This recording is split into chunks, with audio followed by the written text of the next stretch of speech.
नमस्कार, PPA 24 news में आपका स्वागत है। आइए नजर डालते हैं आज की खास खबर पर। औरैया पहुंचे सीएम योगी आदित्यनाथ। मनुष्य के साथ साथ पशुओं के भी की चारे की व्यवस्था और इलाज के लिए दवाओं की भी व्यवस्था। यमुना और चंबल का पानी डाउन हो रहा है। एक सप्ताह के अंदर स्थिति सामान्य होने की उम्मीद जगी है। भाजपा के सभी जनप्रतिनिधि और सरकार के मंत्री बाढ़ पीड़ितों की मदद करने में लगे हैं। जनहानि पर 4 लाख और 1 मकान देने की व्यवस्था है। बाढ़ प्रभावित गांवों को भविष्य में ऊंचे स्थानों पर बसाने के निर्देश प्रशासन को दिए, जिसमें भविष्य में बार बार दिक्कत न हो। सीएम योगी ने निर्देश दिए कि यमुना और चंबल के तटीय इलाकों में बसे गांवों के ग्रामीणों को ऊंचे स्थानों पर बसाया जाए। वहीं निर्देश देते हुए ग्रामीणों को बाढ़ से बचने के लिए बाढ़ प्रभावित गांवों का विस्थापन भी करना होगा। जिला प्रशासन को जमीन की व्यवस्था के निर्देश भी दिए। PPA 24 न्यूज से अनुराग सेंगर की एक खास रिपोर्ट। आज मैं यहाँ पर जनपद औरैया और जनपद इटावा के बाढ़ क्षेत्रों का दौरा करने, पीड़ित परिवारों को और प्रभावित परिवारों को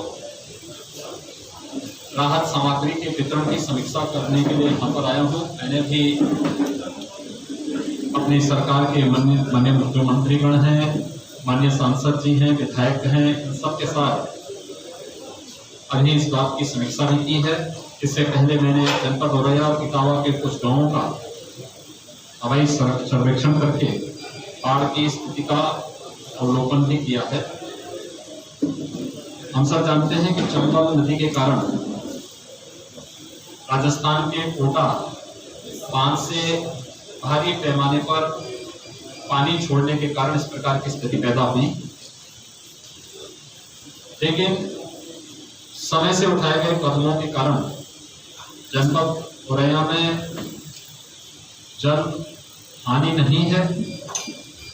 प्रत्येक नागरिक सुरक्षित स्थिति में है और उन्हें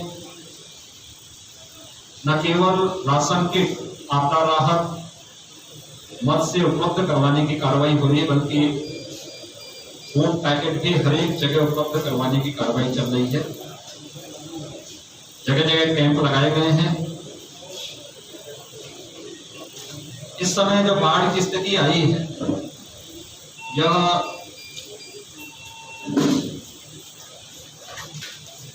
लोगों की दृष्टि से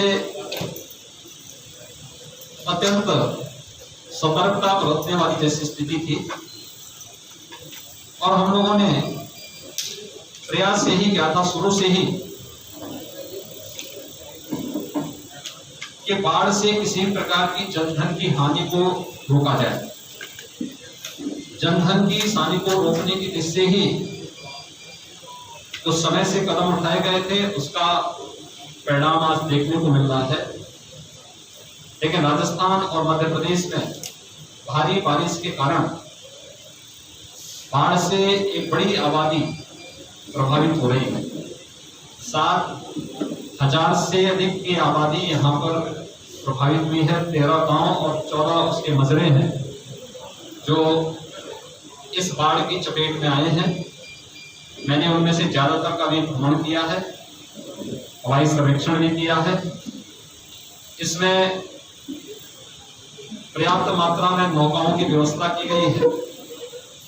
68 नौकाएं उन गांवों में अब तक लगाई गई हैं। SDRF और PAC की फ्लड यूनिट को भी वहां पर लगा करके न केवल हर एक गांव के लिए नोडल अधिकारी तैनात किए गए हैं, बल्कि वहां पे स्वच्छता की व्यवस्था, पेयजल की व्यवस्था और जरूरतमंदों को फूड पैकेट या राशन किट उपलब्ध कराने की व्यवस्था भी। राशन किट में हम पर्याप्त मात्रा में खाद्यान्न हर प्रभावित परिवारों को उपलब्ध करवा रहे हैं, जिसमें 10 किलो चावल, 10 किलो आटा, 10 किलो सूखा जो भुजा है, चना है, 10 किलो आलू, बाकी नमक, मिर्च मसाला, देशलाई, मोमबत्ती सभी कुछ उसके साथ उपलब्ध करवाने की कार्रवाई चल रही है, जिससे कोई भी पीड़ित और प्रभावित व्यक्ति अपने को असहाय महसूस न कर सके। मनुष्य के साथ साथ पशुओं के लिए भी सरकार ने चारे की व्यवस्था की है, चारा उपलब्ध कराया जा रहा है। स्वास्थ्य विभाग की टीम वहां पर निरंतर कार्य कर रही है। पेट्रोलिंग पुलिस की टीमें, जो बाढ़ चौकियां 10 बाढ़ चौकी स्थापित की गई हैं, वहां पर हमारी टीमें कार्य कर रही हैं। निरंतर हर एक गतिविधि पर नजर रखी जा रही है। यमुना जी के पानी में और चंबल के पानी में जो बढ़ोतरी थी अब वह कम हो रही है, और अनुमान है कि अगले एक सप्ताह के अंदर अगर राजस्थान में भारी बारिश नहीं होती है तो यह और कम होगा और भी राहत यहाँ पर प्राप्त होगा।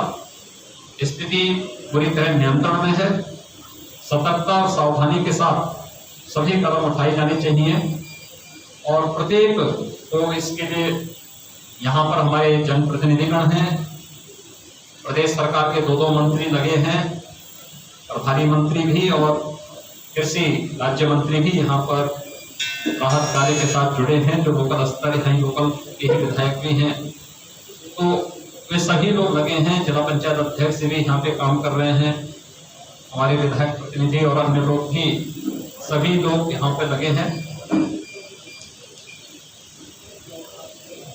राहत प्रदान करने के इस अभियान को तेजी देने के लिए प्रशासन से कहा गया है, और समय से हर पीड़ित परिवार को राहत सामग्री उपलब्ध हो जाए। जनधन की हानि, किसी प्रकार की जनहानि में पीड़ित परिवार को 4 लाख रुपए की सहायता। मकान अगर पूरी तरह ध्वस्त हो गया है तो मुख्यमंत्री आवास योजना के अंतर्गत एक आवास उस परिवार को उपलब्ध करवाने का आदेश दिया गया है। पशु हानि पर बड़े पशुओं को, छोटे पशु, मझोले और छोटे पशुओं के लिए भी अलग अलग प्रकार की राशि पहले से घोषित कर दी गई है। साथ साथ प्रशासन को यह भी हिदायत दी गई है कि जिन गांवों में हर वर्ष पानी आने की संभावना रहती है, जो गांव तलहटी में बसे हुए हैं, खासतौर पर यमुना जी का पानी, चंबल का पानी हर वर्ष उन्हें प्रभावित करता है, उन्हें ऊंचे स्थानों पर बसाने की व्यवस्था की जानी चाहिए। अगर वहां पे ग्राम पंचायत की भूमि है तो ठीक है, नहीं है लैंड एक्सचेंज करके या फिर लैंड खरीद करके उन लोगों को व्यवस्थित पुनर्वास की व्यवस्था होनी चाहिए। यह भी हमने प्रशासन को यहाँ पर हिदायत दी है। यहाँ पर हमारे 2 मंत्री निरंतर कैंप करेंगे, श्री लाखन सिंह राजपूत जी और जय कुमार सिंह जैटी जी। वे यहाँ पर कैंप करते हुए यहाँ के जनप्रतिनिधियों, संगठन के पदाधिकारियों और प्रशासन के साथ मिलकर के राहत कार्यों को तेज करेंगे, और हर एक पीड़ित व्यक्ति को, प्रभावित व्यक्ति को राहत उपलब्ध कराने में अपना योगदान देंगे। धन्यवाद।